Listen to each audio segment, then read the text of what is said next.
Friends, எல்லாரும் எப்படி இருக்கீங்க? Welcome to Jayamini YouTube channel.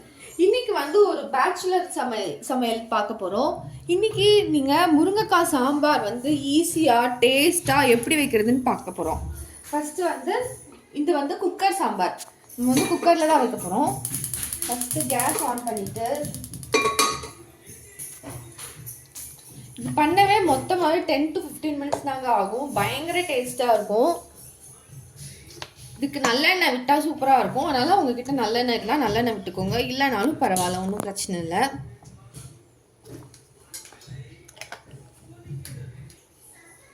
இப்போ எண்ணெய் நல்லா காஞ்சிருச்சு. இதில் ஒரு ஸ்பூன் கடுகு, கொஞ்சமாக ஜீரகம், கொஞ்சமாக வெந்தயம், 3 ஆட் பண்ணி கொஞ்சம் நல்லா அது வெடிக்கிற வரைக்கும் வெயிட் பண்ணுங்க.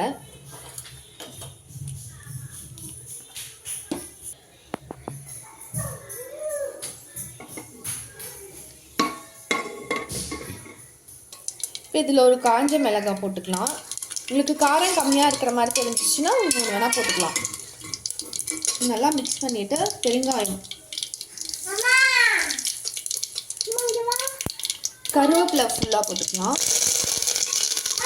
அதுக்கு வெங்காயம், சின்ன வெங்காயம் நல்லா சின்னதாக நல்லா சாப் பண்ணி வச்சுக்கோங்க, அப்போ தான் நல்லாயிருக்கும். சின்ன வெங்காயம் போட்டு நல்லா மிக்ஸ் பண்ணிக்கோங்க.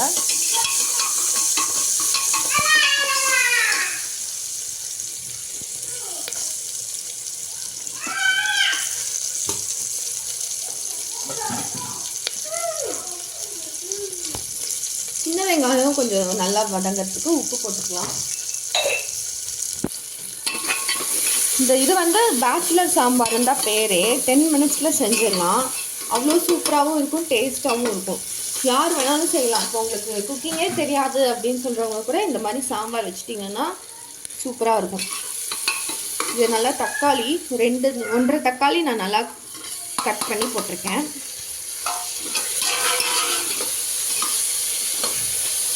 நல்லா வதங்கட்டும்.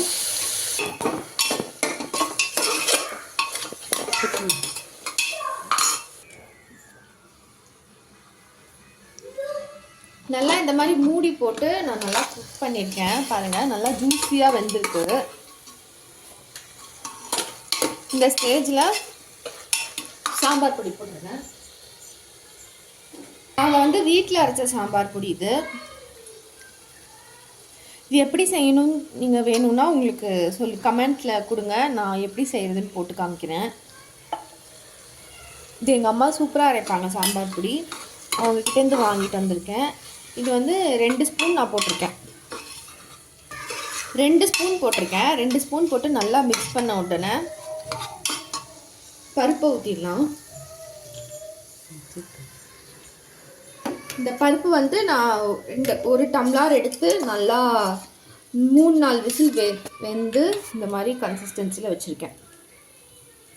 இப்போ இதை கொஞ்சம் நம்மளுக்கு எவ்வளோ வேணுமோ அந்த அளவுக்கு ஊற்றிக்கணும்.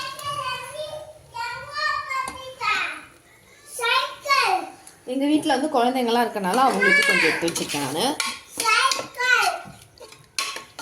நல்லா வெந்ததுக்கப்புறம் இதில் முருங்கைக்காய் போட்டுருங்க. முருங்கைக்காய் எப்போவுமே கடைசியாக தான் போடணும். ஏன்னா முருங்கைக்காய் சீக்கிரமாக வெந்துடும். இப்போ ஃப்ரெஷ்ஷான முருங்கைக்காய்னா சீக்கிரம் வெந்துடும். அதுக்காக அதை கடைசியாக போட்டுட்டு ஒரே ஒரு விசில் விட்டு எடுத்துட வேண்டியது. முருங்கைக்காய் போட்டுட்டேன்.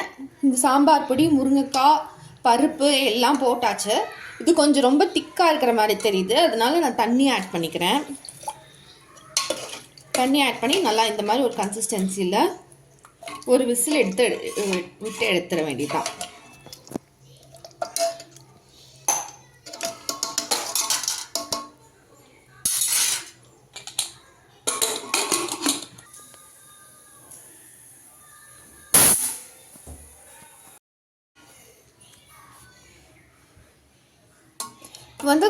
குக்கர்லேருந்து இறங்கினோன்னா முருங்கைக்காய்லாம் இப்படி தான் இருக்கணும்.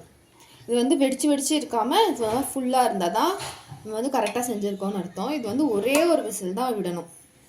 இப்போ வந்து கன்சிஸ்டன்சி பாருங்கள் எப்படி இருக்குன்னு. இதில் நான் இன்னும் கொஞ்சம் புளி ஆட் பண்ணுறேன். ஆல்ரெடி கரைச்சி வச்சுருக்கேன், அதில் ஆட் பண்ணுறேன். நம்மளுக்கு தேவையான அளவு புளி ஆட் பண்ணிக்கணும்.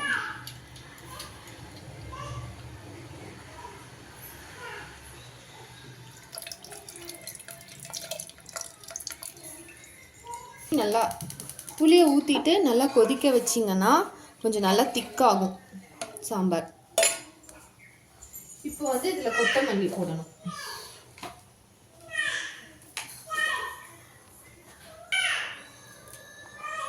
இப்போ இதில் நல்லா ஒரு கட்டு கொத்தமல்லி எடுத்து ஒரு கைப்பிடி கொத்தமல்லி எடுத்து நல்லா கட் பண்ணி போட்டுருங்க.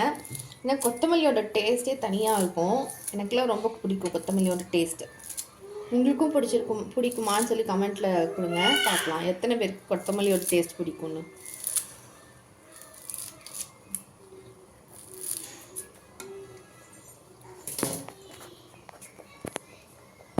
கலக்கி விட்டுட்டு ஒரு 2 to 3 minutes வச்சா போதும். உப்பு எல்லாம் கரெக்டாக இருக்கான்னு பார்த்துட்டு ஆஃப் பண்ணிவிட்டு சுட சுட சாதத்தோடு வச்சு சாப்பிட்டா சூப்பராக இருக்கும். Bye friends.